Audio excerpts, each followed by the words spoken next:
দুই পরিবার মানে দুইজনরে দুই নজরে দেখুন না।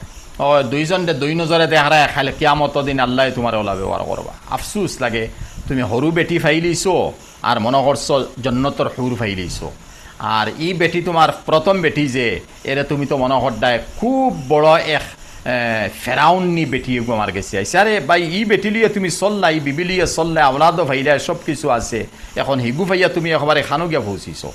দুই নজরে চাইবা না, কিয়ামত এক বাজু খাই তুইয়া হাসর মাঠু উঠবায়। আমাইসে চিনবে এগুলো দুই বেটি এলা আছিল, এক বেটিরে মাথার উপরে নিচে আর এক বেটিরে ফাত তোলাতে রাখছে। কিয়ামত দিন সোয়াল আছে, তোমার বহুত বড় সোয়াল আছে। ই বড় বেটিরে খান্দারায়, হ্যাঁ বড় বেটির বদুয়া তুমি লড়ায় বাপসনি, তুমি কথা তুমি বাঁচি দিবে বিলকুল না। তোমার ইলিমে আমলে তোমার এবাদতে তিলাবতে খাম দিত নাই, এই বদুয়া তোমার গরত থাকি লাগের। আর কোন সময় উফ শব্দ এখানে গিয়া আল্লাহর দরবারে পৌঁছিব আর আরশে আজিমে হিলিব, আল্লাহ তোমার এই লানতর মধ্যে পালাইব।